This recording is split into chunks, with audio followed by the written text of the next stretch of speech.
Sabe aquela sensação de estar correndo muito, super ocupado, mas sem sentir que está saindo do lugar?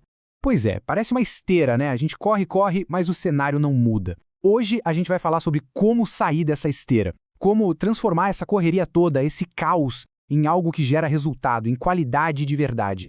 Olha, essa imagem aqui, ela representa perfeitamente o que eu estou falando. É o retrato do caos profissional. Um monte de energia gasta para todo lado, mas sem uma direção clara. É como um novelo de lã todo emaranhado, que só consome nosso tempo e, no fim das contas, a produtividade vai lá para baixo. O primeiro passo para mudar isso é justamente reconhecer que se está nesse caos. Tá bom. Então, a grande pergunta é: como é que a gente desembaraça esse novelo? Como a gente consegue focar no que realmente importa no meio de tanto barulho? É exatamente isso que vamos descobrir agora. Vamos deixar o problema de lado um pouco e olhar para uma solução bem estruturada. E para começar a organizar a casa, o primeiro passo é entender a diferença fundamental entre duas coisas: liderar e gerenciar. Muita gente acha que é a mesma coisa, mas não é. E essa confusão muitas vezes está na raiz do problema. Esse diagrama aqui ajuda a clarear tudo. De um lado, liderança tem a ver com pessoas. Do outro, gerenciamento tem a ver com coisas. Coisas como processos, ferramentas, orçamento. Claro, essas duas áreas se encontram, elas se sobrepõem, mas o foco de cada uma é bem diferente. E entender essa diferença é a chave de tudo. E para deixar ainda mais claro, liderança inspira. Inspira com uma visão, sabe? Define o porquê e o para onde a gente está indo. Já o gerenciamento, ele organiza. Organiza com o planejamento, definindo o como a gente vai chegar lá. É simples. Um aponta a direção e o outro constrói o caminho. Certo. Definir os papéis é o começo, mas só isso não adianta. A gente precisa de uma filosofia por trás para garantir que tanto a direção quanto o caminho sejam excelentes. É preciso ter uma mentalidade de melhoria contínua. E é exatamente aqui que a ideia de qualidade total entra em cena. E para falar disso, não tem como não citar essa frase de W. Edwards Deming, que foi um verdadeiro guru da gestão de qualidade. A ideia dele era genial na sua simplicidade. A melhoria não é tarefa de um departamento só, é uma missão de todo mundo.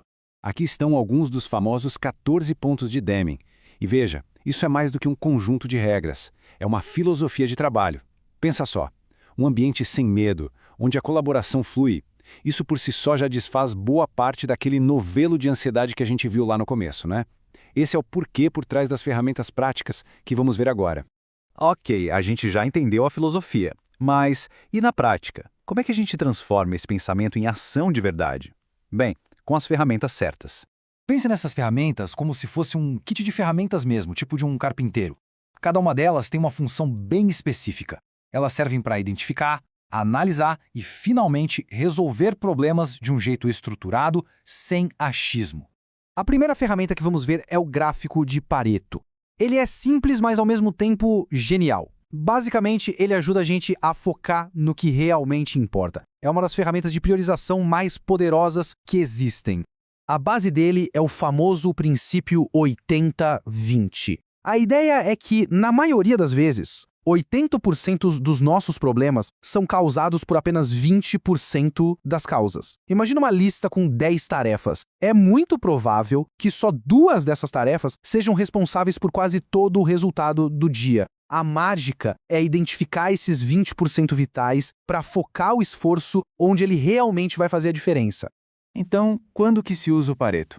Bom, sempre que for preciso decidir por onde começar, principalmente quando os recursos são limitados, ou para alinhar uma equipe sobre qual é a prioridade. Ele funciona como um mapa que aponta o caminho mais curto para o resultado. Legal. Se o Pareto mostra o que a gente precisa atacar, a próxima ferramenta, os 5 porquês, revela por que aquele problema existe. É como se um detetive, sabe?